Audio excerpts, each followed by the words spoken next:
Hello तो मेरे YouTube की फैमिली, आई होप कि सब बढ़िया होगे। तो इस वीडियो में हम जानेंगे कि जो सैलरी शीट होती है ये एचआर ने हमें मेल करी है। जो सैलरी शीट होती है इसको हमें टैली पर हमें कैसे सैलरी बुक करनी है, ये जो है एचआर ने मेल करी है।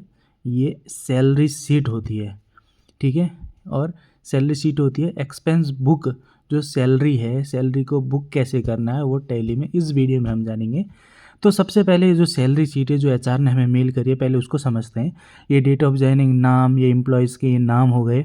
ये शीट वो एचआर खुद बनाते हैं, ठीक है। डेजिग्नेशन, जेंडर, ये वर्किंग डेज हो गए 11, ये ESI number, basic salary, HR है, ये सब होती है, ठीक है। अब जैसे ये सब देखो, जैसे ये टोटल की, जैसे टोटल है 67,500, ये बेसिक एचआर है और अलाउंस मिला के ये 67,500 है। मतलब जैसे ये रोपोजी जो कुमार है, इसका जो 67,500 31 दिन की सैलरी बन रही है, ठीक है। एचआर मिला के इतने की 31 दिन की सैलरी इसकी 67,500 इसकी एक्चुअल सैलरी बनेगी, ठीक है। बात समझ में आ गई। ये इसको एक मिनट था, ये वाली ये एलिट कर दिया, ये वाली 31 दिन की पूरी सैलरी 67,500 पूरी बनेगी, ठीक है। लेकिन इसमें 67,500 टोटल हो गई। 31 दिन प्रेजेंट था इसलिए इसकी 31 दिन प्रेजेंट था इसलिए इस 31 दिन की ही 67,500 इसकी बनी, ठीक है। बात को समझना, प्रेजेंट एब्सेंट वर्किंग डेज के हिसाब से कैलकुलेट होता है। जैसे 31 दिन का वो था तो इसकी 67,567। जैसे यह 27 दिन की वर्किंग डेज है, 31 दिन का होता है, 31 दिन का 28,000 बननी चाहिए थी, लेकिन 27 दिन के हिसाब से इसकी 24,379 ₹89 इसकी सैलरी बनी, ठीक है। ये सैलरी बनी। एक्चुअल में अब सैलरी कितनी है, ये सैलरी है, सैलरी ये एक्चुअल में ये सैलरी है, ठीक है। जिसकी प्रेजेंट एब्सेंट वो करके सैलरी इतनी है। अब इसमें भी क्या होता है, किसी का पीएफ कटता है, किसी का ईएसआईसी कटता है, किसी का टीडीएस कटता है, ये टीडीएस, किसी का एडवांस है, ये दे 28,925 एडवांस, किसी ने पहले एडवांस लिया होगा तो इस सैलरी से कटवा दिया होगा, तो एडवांस होता है, ठीक है। कोई यूनिफॉर्म है, यूनिफॉर्म एक्सपेंसेस होते हैं, उसको वो करते हैं। तो होम टेक होम सैलरी मतलब घर जो सैलरी लेके एम्प्लॉय जो गया ये 60,500 ये वाली अमाउंट लेके गया, जिसमें से कि कोई एडवांस अगर होगा तो वो माइनस होगा, कोई पीएफ या ऐसे करते होगी तो वो माइनस होगा, अगर टीडीएस करता होगा तो वो माइनस होगा। वो करने के बाद ये जैसे 154, जैसे ये देखो F2 मैंने करा 154 पीएफ कट रहा था उसका, 154 लेस करके एम्प्लॉय को जो सैलरी मिली है। टेक होम सैलरी मतलब ये एम्प्लॉय के पास इतनी सैलरी है, ठीक है। ये बात जैसे मैं आपको दोबारा समझाता हूँ समझ में, जैसे मैं दोबारा, जैसे ये देखो, ये 67,500 ये क्यों आई, ठीक है, समझ में आ गया। 31 दिन की सैलरी थी, 31 दिन 27,000 में, देखो 27,000 में 28,000 की सैलरी 31 दिन के साथ, लेकिन 27 के हिसाब से 24,000 जो बनी, इसलिए, ठीक है। अब जो ये सैलरी लाल वाली जो कर रखी है, जो सैलरी है, इसमें से भी अगर कोई टीडीएस वीडीएस जो कट रखे हैं उसको मैंने लेस कर दिया। बात को समझना, आई होप आप लोगों को समझ में आया होगा। आया कि नहीं कमेंट करके बताओ, समझ में तो वैसे आ ही गया होगा। चलो अब हम चलते हैं टैली में। समझ में आ गया। 31 दिन के हिसाब से किसी का प्रेजेंट एब्सेंट है, किसी के 27 दिन की बनी है, तो उसके हिसाब से सैलरी हो गई। अब जो सैलरी आई, ठीक है, 31 दिन का था, 27 दिन के हिसाब से बनी। अब जो सैलरी आई उसमें से जो जो टीडीएस कटा, टीडीएस या एडवांस जो कटा, वो जो लेस करके जो आया वो एम्प्लॉय के खाते में गया, ठीक है। अब कैसे बुक करते हैं उसके लिए एफ वाउचर में आके F7 करना है। ये टोटल सैलरी है, टेक होम ये है हमारा, ये हमारे, मतलब अगर मैं किसी प्राइवेट लिमिटेड में काम कर रहा हूँ या फर्म में काम कर रहा हूँ तो जो ये मैंने जो ग्रीन कर रखा है ये मेरी बैंक अकाउंट से कट गया और एम्प्लॉय के खाते बैंक अकाउंट में आ गया, जो मैंने हाईलाइट कर रखा है ग्रीन वाला, ठीक है। जैसे मैं लाल वाला करता हूँ, देश, जो मेरी टोटल जो सैलरी है देश माइनस एडवांस माइनस कोई यूनिफॉर्म हो तो देखो 2 3 ये मेरा इससे मेरा मैच होना चाहिए, ठीक है। आई होप आप लोगों को बात समझ में आ गई होगी। अब जो ये जो मैं हाईलाइट कर रहा हूँ, ये जो अब मैंने दोबारा जो लाल वाली जो मैंने ये ग्रीन हाईलाइट करी, ये मेरी सैलरी एंड वेजेस एक्सपेंसेस है, ठीक है। उधर का आप सब लोग भूल जाओ, अब इसमें आ जाओ, ठीक है, बात को समझना, समझ में आ रही है? आप देखो यहाँ पे सैलरी एंड वेजेस करनी है, इसलिए हम ऑल्ट सी करके सैलरी एंड वेजेस एक्सपेंसेस क्या करेंगे हम, एक्सपेंसेस। इसको किस में दिखाएंगे, इनडायरेक्ट एक्सपेंस। लेकिन एक चीज़ देखो, इनडायरेक्ट एक्सपेंस में दिखाएंगे नहीं, इसको हम करेंगे एम्प्लॉय बेनिफिट एक्सपेंसेस। क्या करेंगे, एम्प्लॉय की बेनिफिट है ना, वो खर्चा है कंपनी के हिसाब से, वो खर्चा है, जैसे अतुल एंटरप्राइजेस उसका खर्चा है, एम्प्लॉय बेनिफिट एक्सपेंसेस को हम ले जाएंगे इनडायरेक्ट एक्सपेंस में। ठीक है, तो ऐसे ऐसे हो गया। खैर ये पहले से ही, अगर आप फर्म में काम कर रहे हो तो सैलरी पहले बुक होती है, वहाँ पे पहले से ही होगा। तो जो टोटल सैलरी जितनी बनी, जितना प्रेजेंट एब्सेंट कट के जितनी सैलरी बनी, वो टोटल मैंने 23 लाख की थी, 23 लाख की डाल दी। अब इसमें से, ठीक है, ये मेरा कंपनी का खर्चा हो गया 23 लाख रुपए का, ये मैंने वो दिखा दिया। अब टू टू करा, टू क्यों करा, अब देखो जो ESIC कटा होगा, ESIC पेबल, इसको ले जाएंगे हम ESIC पेबल। ये किसका पार्ट है, ड्यूटीज़ एंड टैक्सेस का पार्ट है। ठीक है, इसको ड्यूटीज़ एंड टैक्सेस में देखो, एंटर एंटर। ठीक है, कितना है, हमने PF कितना काटा, 1150 रुपये, टोटल वैल्यू लिख रहे हैं 1150 रुपये। ठीक है, टू। अब अगर जैसे यहाँ TDS है, अगर हमने किसी का TDS काटा होता, TDS हमें जमा करवाना है लेकिन काटा होता, तो हम क्या करते, TDS ऑन सैलरी का एक लेजर खोलते, इसको भी हम ड्यूटीज़ एंड टैक्सेस में ले जाते। उसके बाद यहाँ पे जैसे मान के चलो कोई 25,000 है, तो 25,000 TDS यहाँ पे अभी है नहीं, समझाने के लिए कर रहा हूँ। अगर 25,000 होता तो 25,000 रुपये ऐसे डाल देते। ठीक है, अभी है नहीं तो अभी इसको हम हटा देते हैं। ठीक है, आई होप बात समझ में आ रही होगी आपको। जैसे एडवांसेस है, अब एडवांसेस वो क्या नाम है, एम्प्लॉयज़ के हिसाब से होता है, तो एडवांसेस के हम उसमें गए, फोल्डर में गए, जीरो हटाया, स्पेस वाला जो ब्लैंक हटा दिया, इनका हमने सैलरी में से एडवांस काट लिया। क्यों काटा, पहले हमने इन एम्प्लॉयज़ को हमने पेमेंट कर रखा होगा, हमने एडवांस दिया होगा, इसलिए हमने एडवांस अब काट लिया इनके सैलरी में से। तो इसके लिए ऑल्ट सी करके इसको कॉपी कर लो, पेस्ट कर दो। पहले से इसमें पेमेंट हो रहा होगा, लेकिन ये मैं समझाने के लिए कर रहा हूँ आपको ना।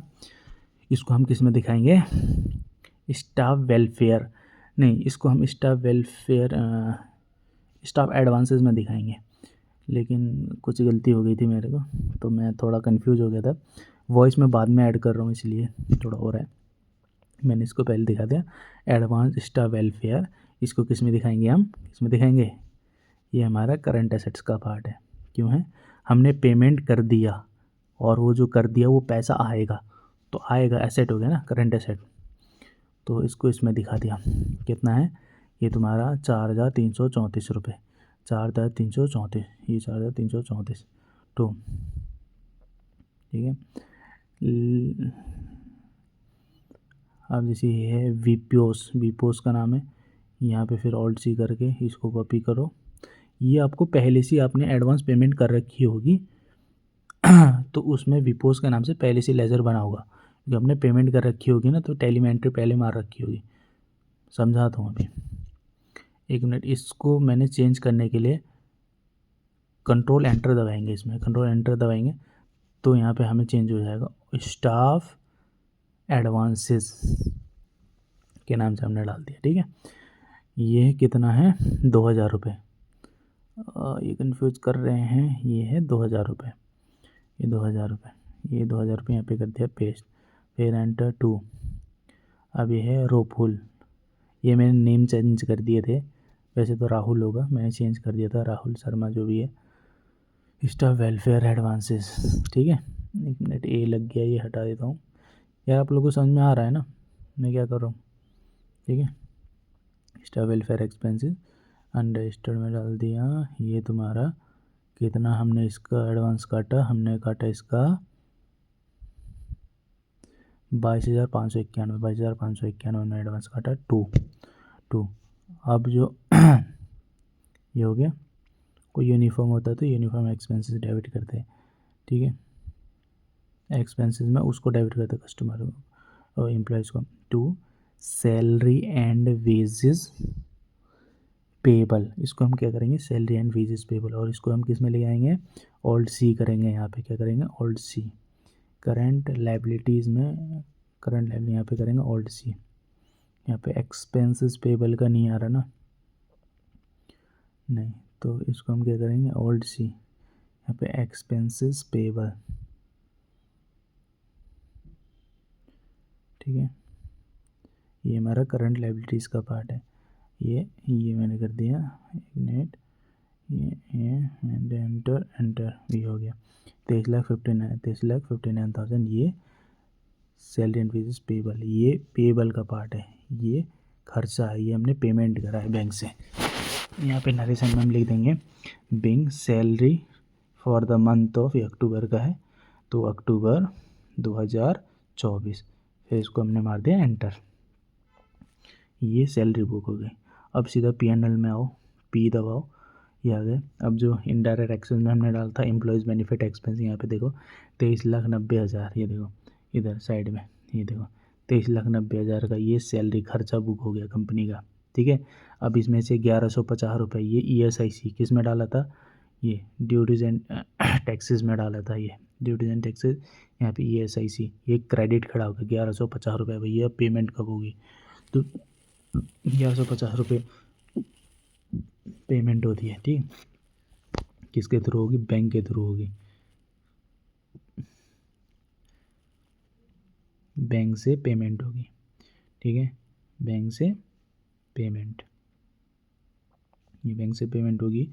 और टेक फ्रॉम सैलरी, ये जो सैलरी है, टेक होम सैलरी, ये घर में गया, मतलब एम्प्लॉय के घर में खाते में गया, ठीक। ये जो सैलरी, ये जो है, ये सब कटने के बाद एम्प्लॉयज़ के खाते में गया और हमारे बैंक से डेबिट हो गया, तो ये वाली हो गई, ठीक है।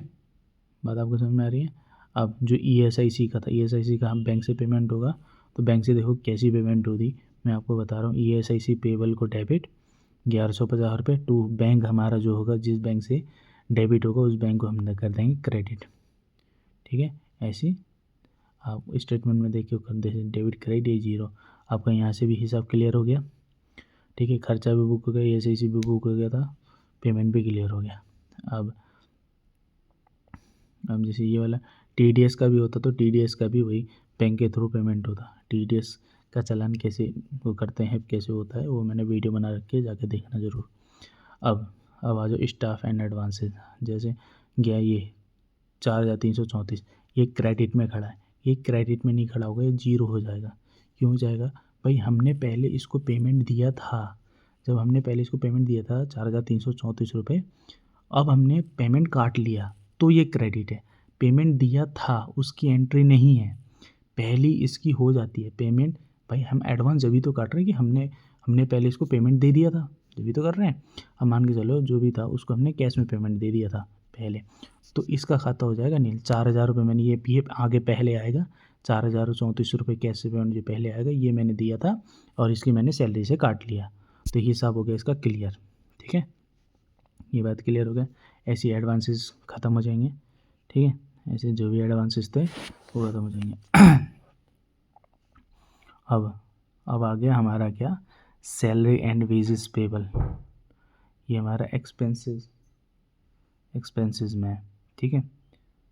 अब ये 23,000 का था, ये भी हमारी किससे पेमेंट होती है, ये भी हमारी बैंक से पेमेंट होती है, 23,59,000 का, ठीक है। ये बैंक से पेमेंट होगी। तो अगर बैंक से, वैसे तो बल्क नेफ्ट जाती है, बल्क वैसे जाती है, बल्क से हो जाती है, बट बाय चांस अलग अलग हो सकता है कि भाई अगर स्टेटमेंट में एक एक एम्प्लॉय की डेबिट सेटअप अलग अलग अगर पेमेंट हो रही है, तो सीधा हम उसको हम एम्प्लॉय के नाम से नहीं करेंगे, हम सीधा salary and wages payable debit to bank, ठीक है, टू बैंक 67,500 अगर अलग अलग पेमेंट हो रही है, तो हम ऐसे डॉलर करके सबको हम पेमेंट करेंगे जो भी स्टेटमेंट में आ रहा हूँ। अगर बाई चांस बल्क पूरी हो रही है 23 लाख से, सीधा एक ही सिंगल एंट्री बल्क 23 लाख से हो, तो 23 लाख से एक सिंगल एंट्री मार देंगे हम स्टेटमेंट में से देख के, तो सैलरी एंड वेजेस भी हमारा ख़त्म हो जाएगा, ठीक है। सैलरी एंड वेजेस भी हमारा ख़त्म हो जाएगा। बात आपको समझ में आ रही है, आई होप आप लोगों को समझ में आया होगा। भाई सिंपल था, सैलरी हमने बुक करा, एक मिनट,